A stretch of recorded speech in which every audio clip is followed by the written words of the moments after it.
Selamat pagi anak-anak kelas 5. Hari ini kita akan melanjutkan pelajaran kita di tema kedua, subtema pertama, pembelajaran yang kedua.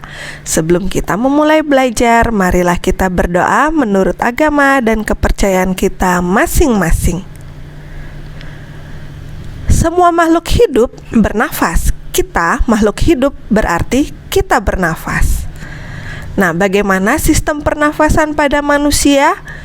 Sistem pernafasan manusia terdiri dari hidung, faring, laring, trakea, bronkus, bronkeolus, dan yang terakhir alveolus. Hidung berfungsi sebagai tempat masuknya udara dan penyaringan udara.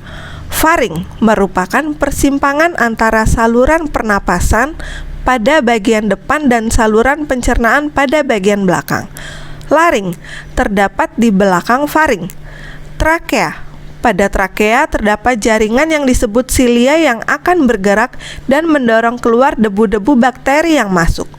Bronkus merupakan percabangan dari trakea serta menuju paru-paru kanan dan kiri. Bronkeolus merupakan percabangan dari bronkus. Alveolus merupakan tempat terjadinya pertukaran oksigen dan karbon dioksida. Kalian bisa lihat dan hafalkan ya. Lalu kita akan lihat gambar pada pernafasan manusia di samping. A adalah hidung. Kalian bisa lihat. Bagian B disebut faring, bagian C laring, bagian D trakea, bagian E bronkus, bagian F paru-paru, dan bagian G diafragma. Kalian juga bisa lihat dan cermati ya masing-masing kegunaannya.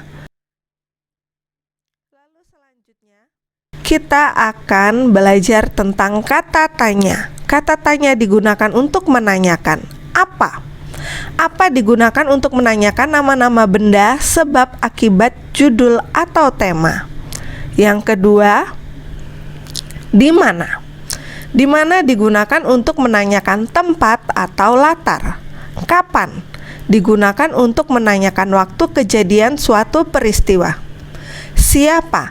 Digunakan untuk menanyakan tokoh utama atau tokoh pendukung. Mengapa? Digunakan untuk menanyakan alasan suatu masalah dalam teks. Bagaimana? Digunakan untuk menanyakan cara membuat proses urutan sesuatu, menanyakan pendapat atau sikap. Kata tanya apa? Contoh pertanyaan yang bisa dibuat adalah: apa fungsi dari alveolus? Jawabannya, alveolus berfungsi sebagai tempat pertukaran oksigen dan karbon dioksida. Kapan? Pertanyaannya, kapan manusia membutuhkan oksigen? Jawabannya, manusia membutuhkan oksigen setiap saat. Di mana? Di mana letak laring? Jawabannya, laring terletak di bagian belakang faring. Bagaimana? Bagaimana manusia bernafas? Udara masuk ke dalam tubuh melalui lubang hidung, lalu masuk ke dalam batang tenggorokan, kemudian masuk ke dalam paru-paru. Mengapa? Mengapa kotoran tidak bisa masuk ke dalam manusia melalui hidung? Jawabannya, karena di dalam rongga hidung terdapat bulu hidung yang menyaring kotoran yang masuk bersama udara. Nah, di sini kata tanyanya bisa digunakan sesuai dengan pertanyaan yang akan kita buat ya. Lalu jawabannya juga bisa kita sesuaikan dari pertanyaan yang sudah kita buat menggunakan 5 kata tanya. Selanjutnya, kita akan mempelajari tentang tangga nada. Apakah kalian pernah tahu apa itu tangga nada? Tangga nada adalah urutan nada yang berjenjang, misalnya do, re, mi, fa, sol, la, si, do. Di dalam seni musik ada jenis tangga nada diatonis. Tangga nada diatonis itu terdiri atas 8 nada. Tangga nada diatonis bisa kita bagi menjadi 2, yaitu tangga nada mayor dan tangga nada minor. Kita perhatikan di sini tanda nada mayor. Interval jarak pada nada mayor, diatonik mayor, yaitu 1, 1 setengah, 1, 1, 1 setengah.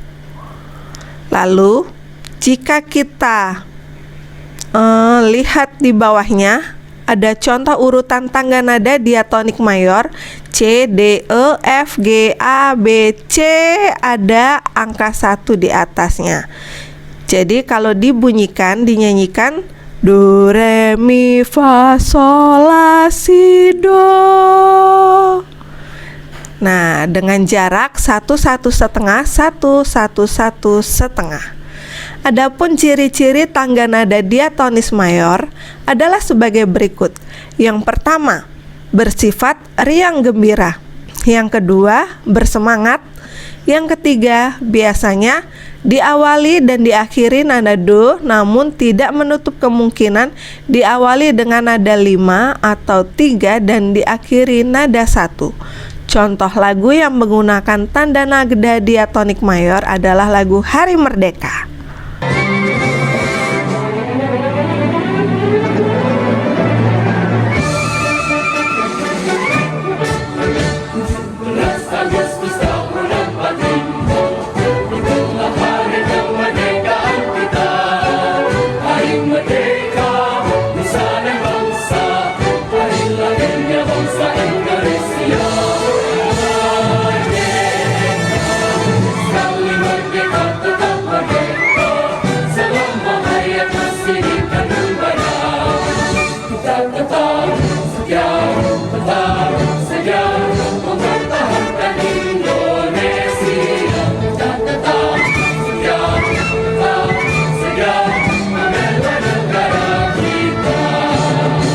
Nah, anak-anak, pelajaran kita sudah selesai ya untuk hari ini.